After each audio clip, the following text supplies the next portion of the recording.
Hello Booktube and welcome to my bookshelves. So how are we all? I hope you all had a good reading month. I'm going to go through what I read in the month of May. So the first book I read in May was actually a recommendation, and that was from Dave over at Wild Reads, and he loved this book, and it is Sirens by Joseph Knox. Now, I must admit, this is the sort of book I would probably have passed over in the bookshop, but on the recommendation of Dave, I gave it a go, and I'm glad I did. It is a good book, but the subject matter probably wouldn't have pulled me in. So this is a crime drama set in Manchester, and it follows an undercover policeman who sort of infiltrates the drug trade of Manchester. Now, normally I don't like books that not really encourage drug use, but sort of normalises it and makes it a part of everyday life. And in this one, it starts off that way. The undercover policeman, Aidan Waits, the undercover policeman Aidan Waits, he partakes in casual drug use. He regularly takes stimulants to help him through, and he goes undercover into these drug dens. But when a politician's daughter gets mixed up and goes missing, then he is there to investigate. And it is graphic. There are graphic scenes of drug use, and normally I would put that down. It's just not for me. But this is really well written, and the characters are well drawn. The pacing is excellent, and it is a very good story. So I'm glad I read this one. And there is a follow-up to this one. I think it's The Smiling Man. So there is a follow-up, and yes, I probably would pick up another Joseph Knox book. So yeah, very enjoyable. Not for the squeamish, but yeah, very enjoyable. Well, not enjoyable, a very good read though. Now the next book has been on my shelf for a while, and I really had high hopes for this book, and it is The First 15 Lives of Harry August by Claire North. So this follows a man, Harry August, who is born in 1919 and then dies in the 1990s, but then is reborn in 1919 in the same body, to the same parents, and just restarts his life, but he keeps all of his memories from the previous life. So when he turns about 5 or 6 years old, all of his past memories re-emerge, and he basically lives his life again. And it just keeps repeating and repeating and repeating. And he's not the only one who can do this. There is a group of people in the world who just completely relive their lives over and over again. And so the premise was amazing, and I thought, I'm really going to enjoy this. And the first half of it, or the first third of it, yeah, absolutely brilliant. As he lives his first life, gets reborn, and then the third and the fourth, and then it starts to meander and drift a bit. And there are scenes, so at one point there are chapters where you're in 1950s Russia, and then the next chapter you're in 1940s London during the Blitz, and then you'll jump to 1970, and then you'll jump back to 1920, and it goes all over the place. There are some really exciting scenes. There are scenes where he's sort of hunting a serial killer, and there's other scenes where in that life he is a professor at a university, and one of his students comes to him, and they have this long discussion on philosophy and sort of, is time travel real, and what would you do if you could go back in time? Would you kill Hitler? And what would be the consequences of meeting your own grandparents or whatever. And yeah, so there are scenes that are really, really good and intriguing storylines, but it doesn't really help the main plot. In fact, the main plot doesn't really start into the second half of the book. And then all the strands start to come together. So I would definitely recommend reading this. It is a really good book.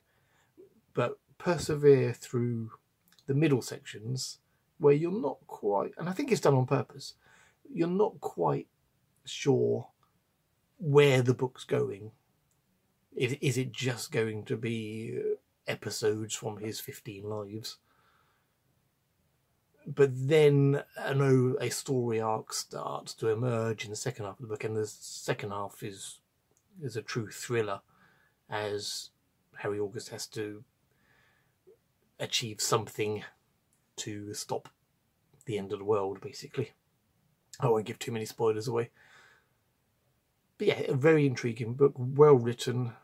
There are scenes that probably could have been edited out as sort of tangent storylines that probably don't really help. But yeah, very intriguing sort of fantasy thriller book.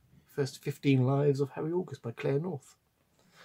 The next two books I read are a continuation of the series, the Sergeant Cribb detective series. If you've seen my previous videos, you'll know I read the first two, Wobble to Death and the Detective War Silk Drawers. These are Victorian crime dramas written in the 70s but set in the Victorian London, and they are the first two, very, very good, very, very detailed. The research on it is amazing. Come to the third book, the research is again amazing, but that's not necessarily a good thing. And the third book is Abracadaver, which has to be one of the best titles of any book I've read. Abracadaver. And it is set in the theatre world of Victorian London, and the musicals and the variety acts that go along with it. And the research is, again, amazing. You really are drawn into this theatrical world of magicians and singers and comedy acts and dancers. And yeah, you really feel part of the audience.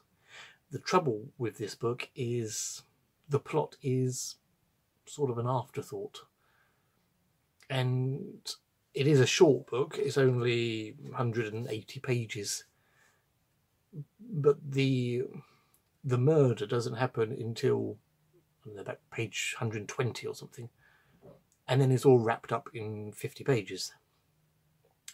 The first half of the book is just atmosphere, and it's very good atmosphere, but not much really happens, you know, and there's lots of characters to keep track of in this book, and it's not the best of the series. The first two are much better. But I carried on into the fourth book, and the fourth book is called Mad Hatter's Holiday, and this is set in Brighton, which is a sort of a seaside coastal. It's a seaside resort in south of England, popular tourist spot, and they have sort of large piers, and again Peter Lovesey really does paint a really good picture of what Brighton would have been like in the 1880s, and he includes all of the social sort of expectations. So men and women can't bathe together, and two young people on the beach, they must have a chaperone with them. They can't just be sitting together on a beach on their own.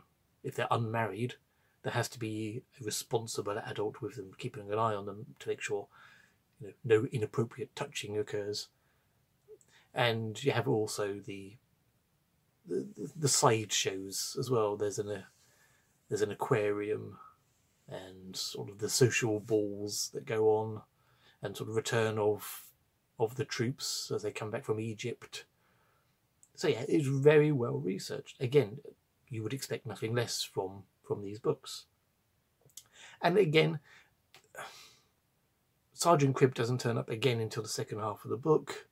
The murder, as it is, doesn't occur until the second half of the book, but this one is much, much tighter plotted. There's a smaller number of characters to keep track of, which I like, and the tension is kept throughout, as is told from the point of view of one of the tourists to Brighton, and he observes a beautiful woman on the beach and starts stalking her, basically. And he realises that she's married to a doctor, and he sort of suspects that something's not quite right with the marriage. And it sort of carries on from there. And then in the second half of the book, a body is discovered, or part of a body. I won't give too much away, but part of a body is discovered. And Sergeant Cribb is called down from London to investigate and sort of uncover what actually happened. So yeah, so it's told from two different points of view. The first half is told from this outsider, this tourist, and then the second half is told from Sergeant Cribb. And yeah, a much better book than the previous one, Abracadaver, and a good continuation of the series. If you like sort of cosy mysteries set in Victorian times, then I'd definitely recommend this series, Peter Lovesey. And going from a cosy mystery, I then went to Mark Billingham, Sleepyhead. Now, I've not read any Mark Billingham. He's very, very popular. He's got lots of books out. This is the first one of the Tom Thorne series, and I thought, I'm going to give this one a go, see what it's like. It's got good reviews.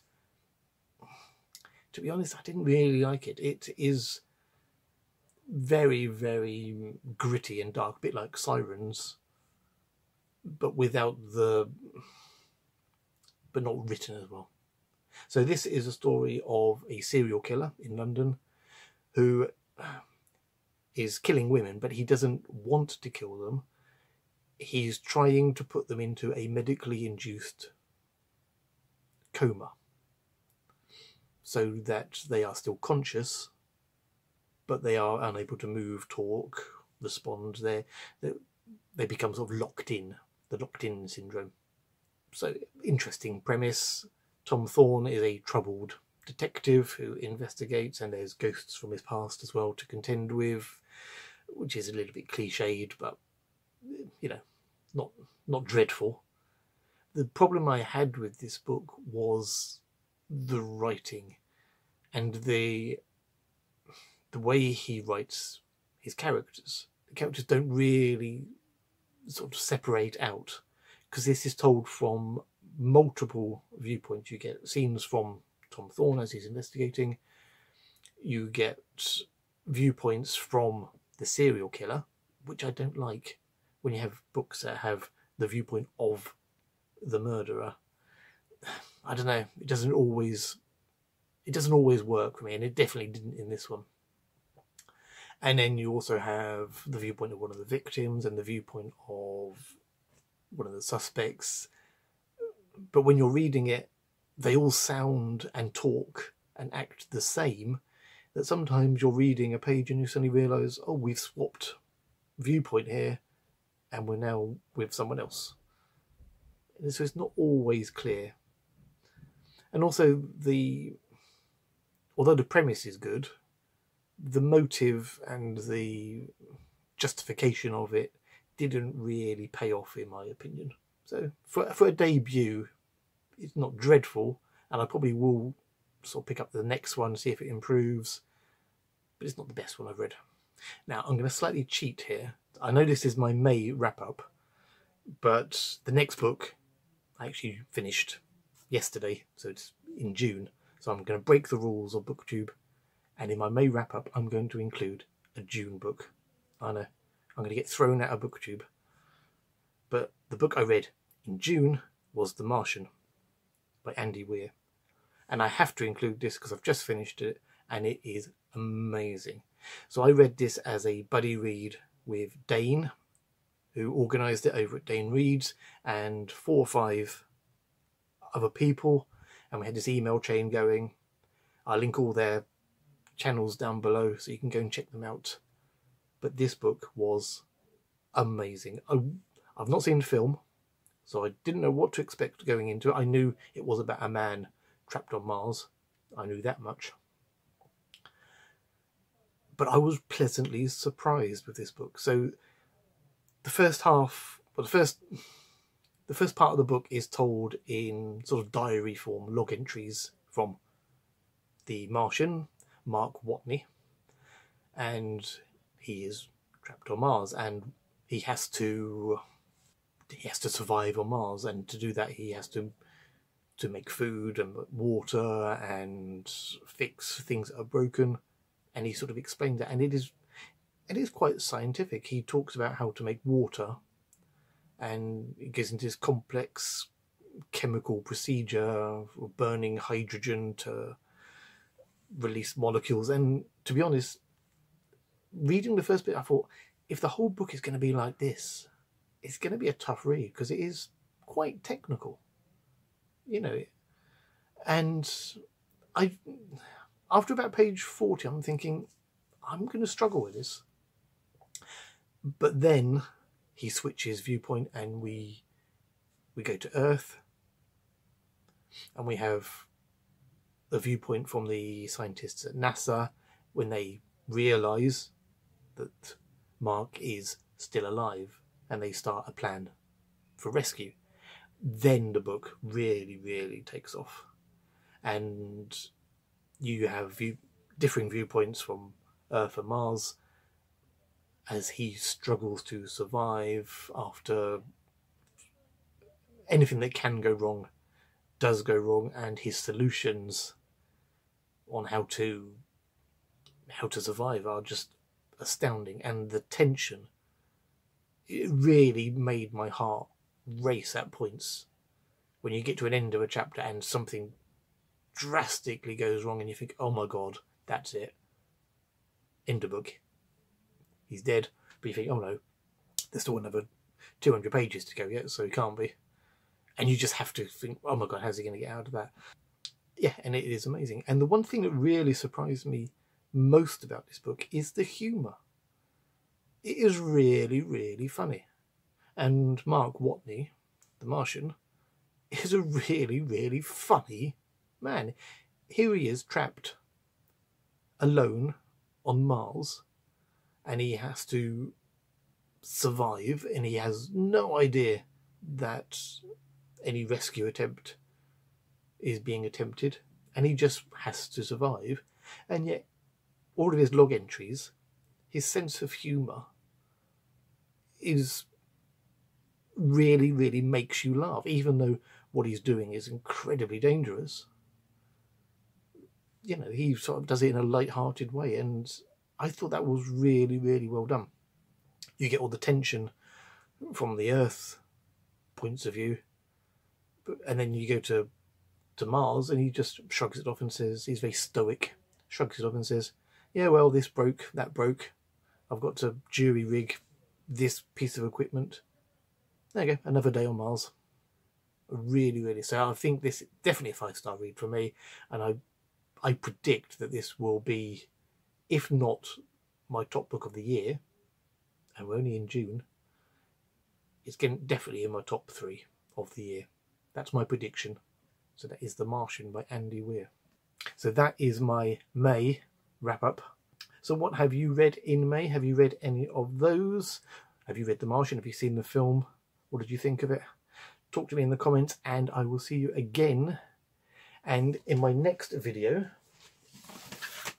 I'm doing a book haul, and it will include my next blind date with a book. And I will see you again. Thank you for watching.